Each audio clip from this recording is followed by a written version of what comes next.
Hi, my name's Scott Patrick. I'm a PhD student based in Washington, D.C., and this is hopefully the first in a series of videos I'm going to be doing on the Sengoku Jidai, the Warring States period of Japanese history, primarily the 16th century. And the reason why I'm doing these videos is because I've always been fascinated by this period of Japanese history.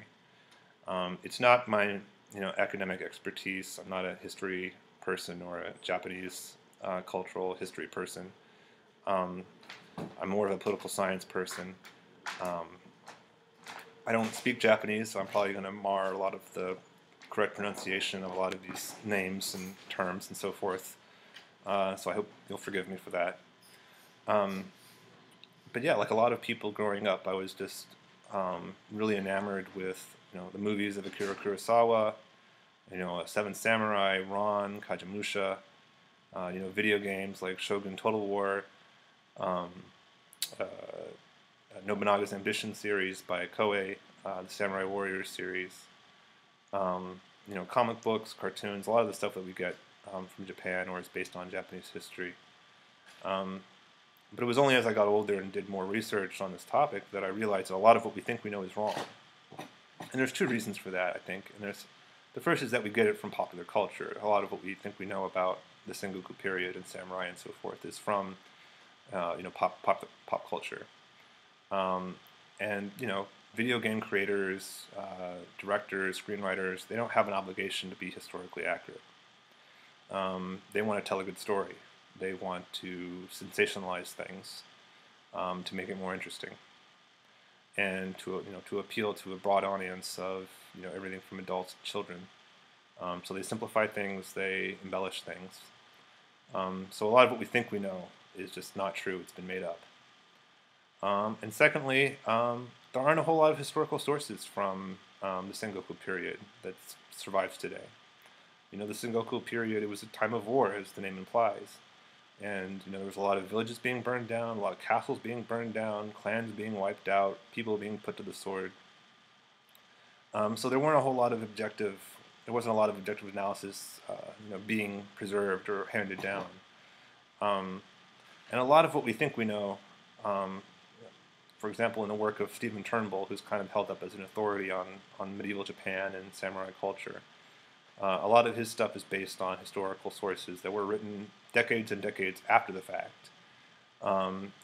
Written by people with agendas who were trying to aggrandize or vilify certain clans or personalities.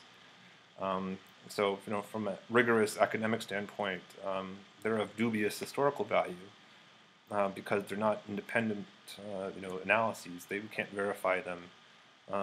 They were obviously meant to curry favor or to, demonize certain people or clans. And I want to give a big shout out to the Samurai Archives website, their forums and their podcasts. I would say that 90% of what I know now about the Sengoku period and samurai and the culture of that era is from them and their awesome Samurai Wiki website, which the more famous Wikipedia has borrowed from, sometimes without citation in the past, much to the chagrin of the Samurai Archives guys. And if you're really interested in this topic, as I am, and you're thinking about buying a book about the Sengoku period or samurai culture or samurai in general, I would really suggest you do it through their website. If you go to their website, you can click a link to the Amazon bookstore, and if you buy a book through that method, they get a little something, and I feel like they've really earned it and deserve it for all the hard work they've done. But their podcast is really great. It's usually two guys, drinking beer, sitting around, talking about samurai and Sengoku history.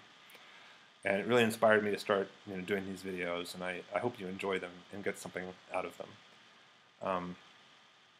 So for this first video, I want to talk about Bushido, or the myth of Bushido.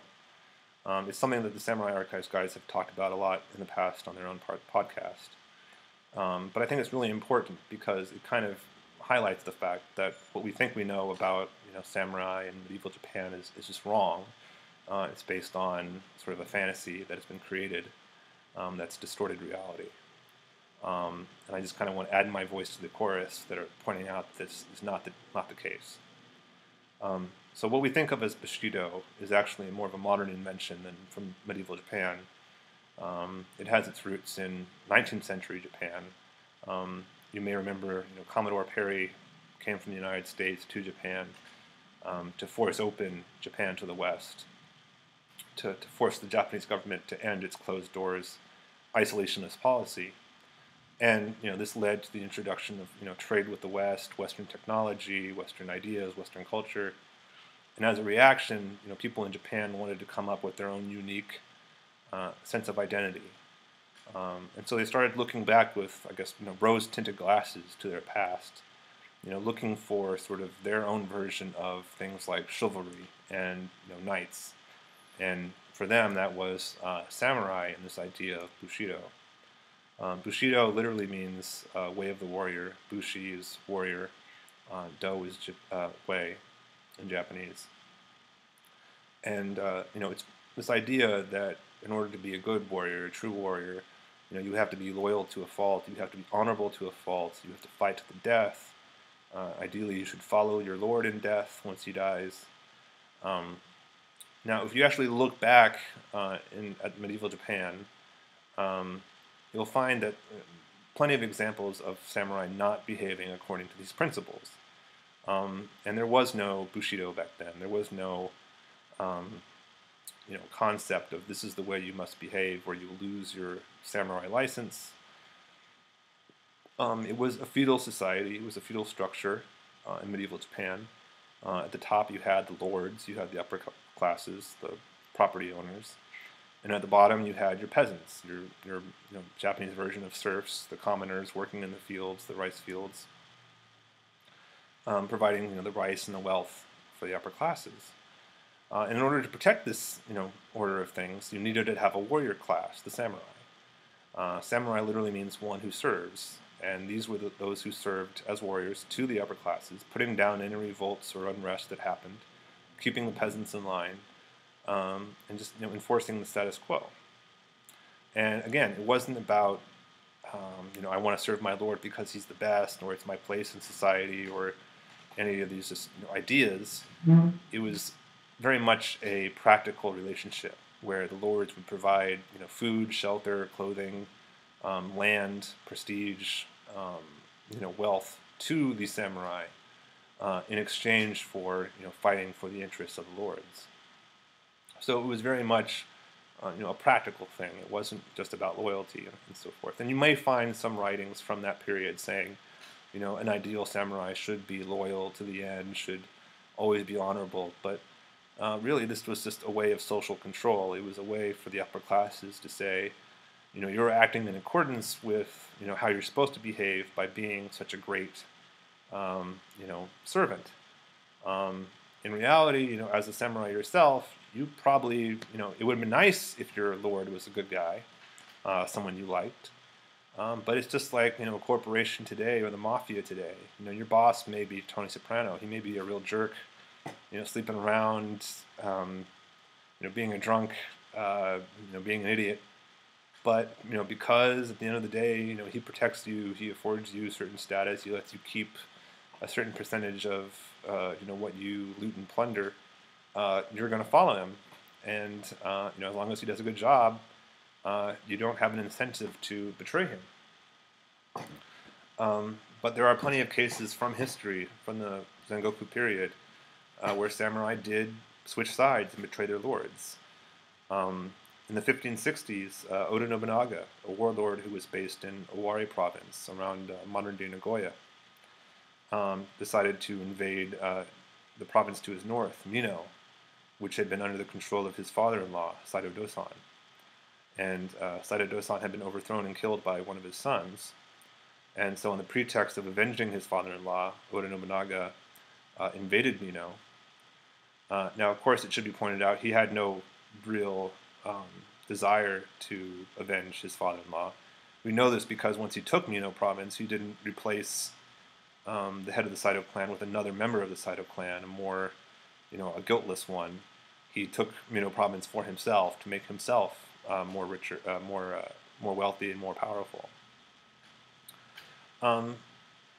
And he didn't just take Mino province by storming castles, storming fortresses, and winning decisive battles. He did it by bribing away officers, samurai in service to the Saito clan. And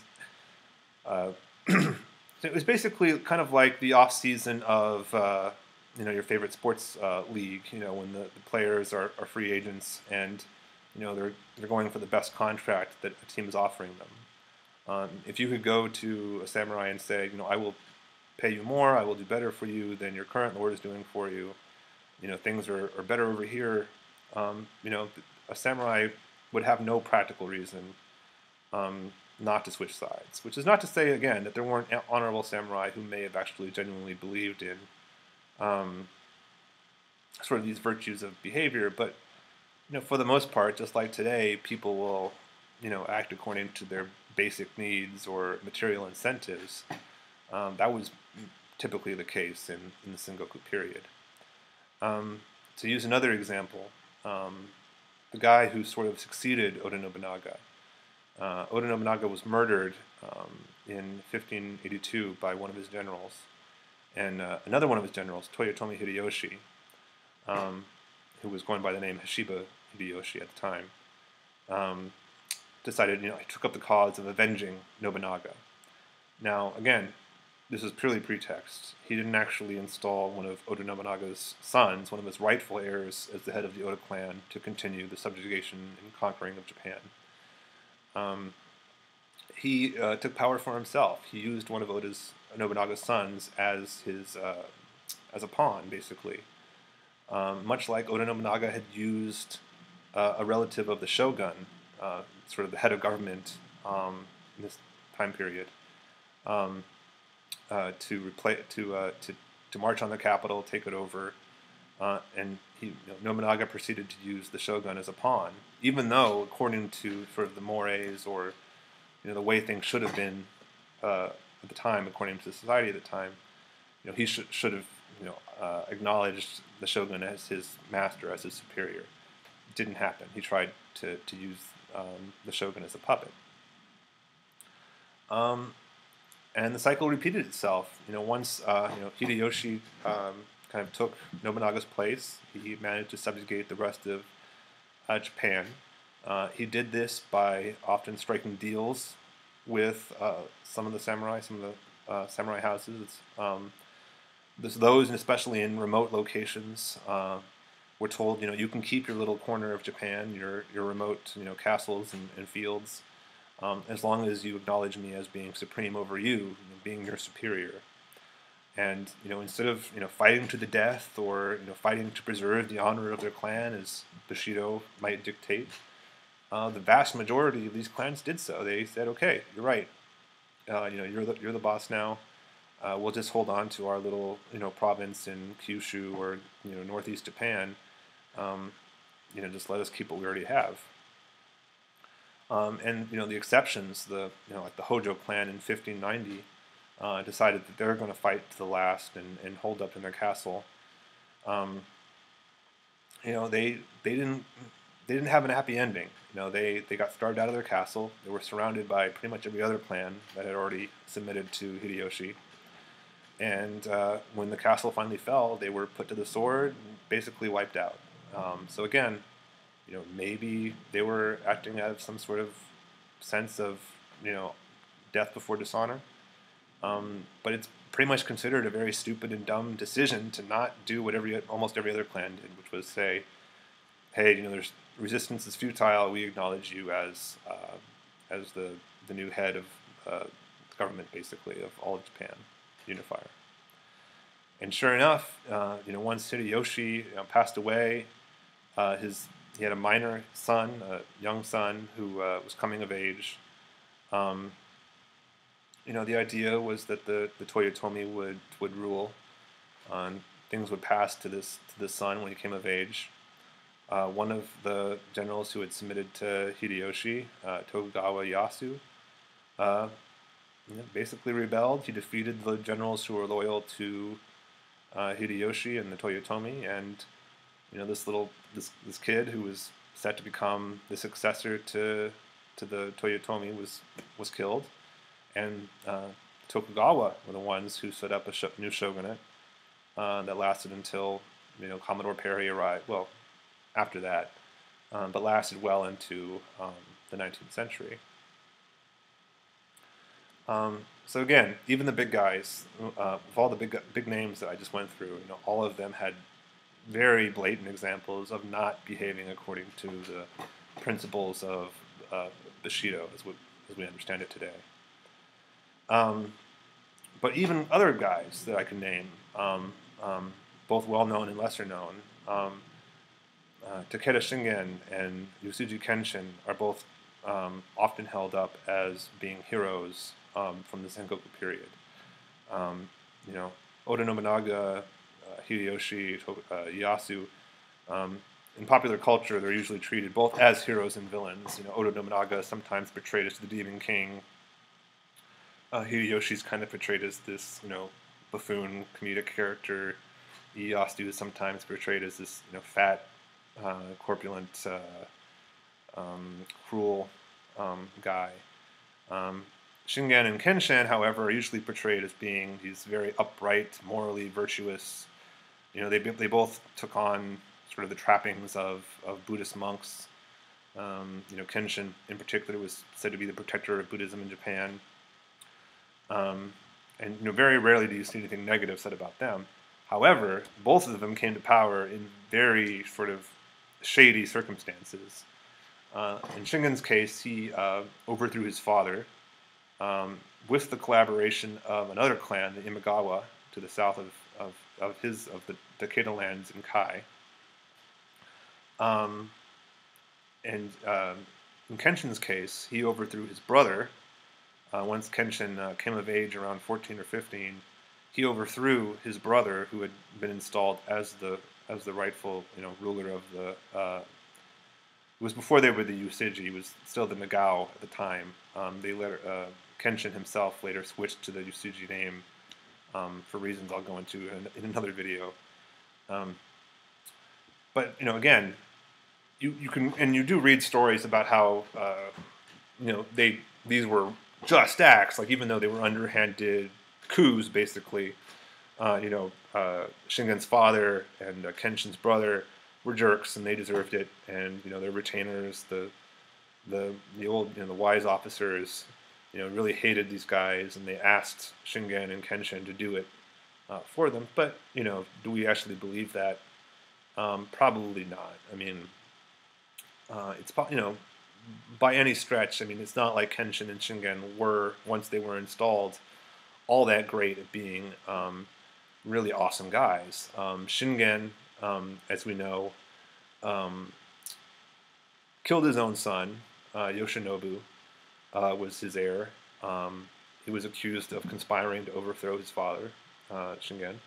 And Shingen killed the conspirators and then exiled his son, Yoshinobu, to a temple where Yoshinobu was killed. So again, certain sources might say, Yoshinobu brought it on himself and so on. But, Shingen didn't really think twice. He didn't really seem to hesitate when it came down to it. Kenshin, for his part, was known as a drunk. He died on the toilet, famously. Some people say he was killed by a ninja hiding in the latrine or whatever. But many historians think that years and years of just drinking all the time caught up with him. And I don't really have any evidence that he behaved as an idiot when he was drunk, but I also don't know of a lot of people who are chronic drunks who act like nice dudes all the time, at least not in real life. So again, it's very unlikely that either of these guys were all that they were made out to be. And then, of course, you also have lesser-known guys like Matsunaga Hisahide, who served the Miyoshi clan. Now, he's often portrayed as being an evil character, but he's certainly not all that exceptional when you compare him to other samurai from the Sengoku period. The Miyoshi clan controlled Kyoto, the capital, and the area around the capital during most of the early and into the middle of the Sengoku period, the 16th century. And the head of the Miyoshi clan was this guy, Miyoshi Nagayoshi. And, all of his heirs and relatives started to die off, his brothers, his sons. And people started pointing fingers at Matsunaga Hisahide, saying, he's the one orchestrating all this. He's trying to seize power for himself. And allegedly, when he was confronted about this, Hisahide said, "No, it's not me. It's this guy over here who just happened to be another one of Hisahide's rivals or obstacles to power for himself." And Nagayoshi had this other guy executed. And later on, when Oda Nobunaga marched on the capital, he defeated the Miyoshi. And as you do, Matsunaga Hisahide, switched sides, joined up with Oda Nobunaga, kept on scheming, allegedly, kept on conspiring to overthrow the Oda. Oda Nobunaga found out, ordered his soldiers to kill Hisahide, take his head, and also take one of the tea items that Hisahide had. Tea ceremonies being a really big thing during this time. And Hisahide allegedly had the tea item destroyed and then gave instructions that his head be blown up with explosives so that Nobunaga couldn't have either of those items. Now, again, he's portrayed as a villain. He's almost uniformly seen as this evil character. But, was he really all these different from all these other guys who switched sides and, claimed to be fighting for their lords and their lords' families, when in reality they were in it for themselves? Now, another big thing from Bushido, is that we have the idea that samurai were honorable to a fault, that they were never underhanded or sneaky. And usually that's said, okay, the ninja did that. Samurai would fight you one-on-one, face-to-face. A ninja would stab you in the back. In reality, ninja was not like a separate part of the class system. It was a job. And whether you were a samurai or a peasant or whatever, you could be a ninja. Being a ninja, whatever that means that you're basically engaging in espionage, that you're a spy or an assassin. Just like we have intelligence agencies today, back in the medieval era, there were spies and assassins and what have you. And anyone could be a ninja. And if you did your job well, no one would know that you were a ninja because you were doing this all under the table. Hattori Hanzo is probably one of the most famous ninja that we know of. And he was a samurai. He was from a samurai background. He served Tokugawa Ieyasu. He was well known as a warrior. He wasn't just someone who stuck to the shadows. He was called Spear Hanzo, I believe. Or maybe that was another Hanzo. I think he was Devil Hanzo because he was so fierce in battle. So again, not someone who's just clad in black and hiding in the shadows and climbing up walls. He's just your typical samurai. When you think of a samurai, it just so happens that he was responsible for the espionage and spying and assassinations and counterintelligence that was going on at the time. Now, on the flip side, you have someone like Kotaro Fuma, who we know very little about in historical terms. Allegedly he was a ninja who served the Hojo clan. Again, not a samurai. It seems like just a regular guy, a peasant from probably a peasant background, who just happened to lead a group of basically bandits, basically guerrillas. Guys who were acting out hiding out in the forests, sort of like guerrillas do. Doing sort of sneak attacks, hit and run type deals. When we think of guerrillas hiding out in the mountains, fighting from the shadows, or fighting in raids and so forth, basically that was what he was doing. So ninja could literally mean anything from a guy dressed as a monk who's actually inspecting your castle, to these guerrillas hiding out in the woods, attacking your storehouses or your supply routes and stuff like that. So ninja was like a very broad term. It's not really correct to think of it as just a group of guys dressed in black hiding in the shadows. They could be dressed any way, whatever it called for to do your job, and coming from all walks of life.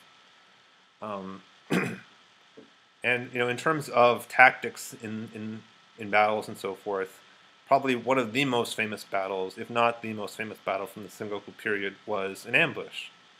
Oda Nobunaga was being invaded in 1560 by the Imagawa.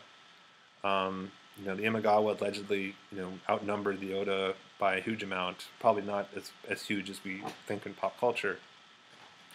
But instead of fighting, head on with the Imagawa, or holding up in his castle, or doing something very direct and sort of what we would consider honorable, Oda Nobunaga tricks the Imagawa. He makes them think that he has a larger force than he does. He makes the Imagawa think that his forces are someplace that they aren't. And while the Imagawa are relaxing, chilling, taking a break, inspecting all the heads that they've captured, he leads a sneak attack. He leads a raid on the Imagawa main camp and kills the head of the Imagawa Yoshimoto. So again, even this, which we all know is probably if you know a battle from the period, it's probably this one. Not a direct, honorable battle. It was a sneak attack using sort of intelligence tactics to deceive the Imagawa. So there, on the face of it, you have a very clear example of a samurai not being honorable and direct in combat. And speaking of combat, I want to say two things that are important. One, the idea that we get from Shogun Total War that samurai, battles like Okanazama or Sekigahara were these highly orchestrated incidents is just wrong. You didn't have samurai, acting as officers, saying, "Okay, I want you guys to go in the crane formation, and then you're gonna, switch into the woodpacker strategy, and then, you're gonna double time march in this direction." No. I mean, first of all, at the top level, the samurai themselves, they were not, reading, what we think of today as, masterpieces of strategy and tactics. 90% of the time, if they aren't in battle, samurai are running their domains. They're accountants. They are collecting taxes. Depending on their lord, they may be engaged in cultural pursuits like poetry and tea ceremonies. They're engaging in diplomacy with the imperial courts or with other, warlords. They don't really. I mean, they're civil administrators in addition to being generals. And as generals, they're not spending time, thinking I'm going to do this crane formation stuff. They bring their peasants, the peasants under them, to a battle, and say, "Okay, you guys are going to go in there and you're going to fight, and hopefully we'll win." And they're not directing them. They're not blowing horns or waving their fans or doing anything elaborate like that. It's basically just a street fight on a much larger scale. You send in your guys and you hope they do well and carry the day. If they don't, there's not a whole lot you can do. They retreat, and you hope enough of them survive and return to the field as peasants, because they're foot soldiers. They're regular peasants most of the time working in the fields. You hope enough of them survive to continue to harvest the fields and generate your wealth, so you can continue to live in the style that you've grown accustomed to. And the peasants themselves, because they're harvesting the fields and working in the fields and so on, caring for their rice paddies, as well as trying to eke out a subsistence, a life for themselves and their families, they don't have time to go, learn how to, do a crane formation or march on the double time or what have you, parade around and stuff like that. What happens is, the chief warlord calls his samurai to battle. Bring your men. The samurai go out into the fields, conscript as many peasants as they can, take them out. They're on campaign. They fight some battles. The foot soldiers, if they're lucky, they get to loot and plunder. Something that's not ever talked about in pop culture, but just like in kind of how Game of Thrones is based on medieval Europe to an extent, and there was lots of looting and plundering and rape and so forth was going on, we have every reason to believe that, I'm sure, there's no reason to believe that they wouldn't do the same thing in medieval Japan. That, if a village is in your way, or even if it's not in your way, and you want to feed your men, you want to let them blow off some steam, go, plunder and pillage and do your thing in this village here. And the battle's over, you've won, go loot, all the dead bodies that are now littering the field and get what you can, because you're not paying your peasants or your foot soldiers, they're just doing their social function. But you want them to be, have somewhat decent morale, so you let them, pillage and plunder. So the idea that this is like, modern armies today, or even like Napoleonic armies, is total nonsense. You show up, you have a scrum, and then hopefully you carry the day. Battles technically probably weren't that long. You send in your foot soldiers, your cannon fodder, they fight with spears, then the samurai on horseback ride in and fight. And that brings me to something else I want to talk about, which is sort of the headhunting practice. If you know anything about what these guys like to do, the warlords like to look at the heads of the samurai who were killed in battle. You would if you killed the general, or even if you're lucky, the head of the other army, you cut off the head and you bring it to your boss and say, look what an awesome warrior I am. I killed your enemy. Please reward me with land and titles and whatnot. So, and we know, there's a documentary that the Smithsonian put out recently called Samurai Headhunters, and it's not 100% accurate. It's, again, dramatic. Some liberties have been taken in order to make it, a popular product. But they go into detail about how samurai, in order to get those lands and titles and the prestige, would cut off heads of just regular dudes or people who weren't even involved in the army, just women and children, and present them. In the case of women and children, they might just take a nose or something like that and say, this is the nose of your enemy or one of your enemies. Please give me a reward for that. So again, not honorable, not really part of the Bushido code as we think we know it. Again, purely material incentives. Samurai, like us, just wanted to get ahead, get that promotion, get that wealth, get that money, get that status. And again, that's not passing judgment. I'm not denigrating Japanese culture or Japanese history or anything like that. I'm just saying that they were regular people like you or me. They had their defects, they had their merits, they had their flaws.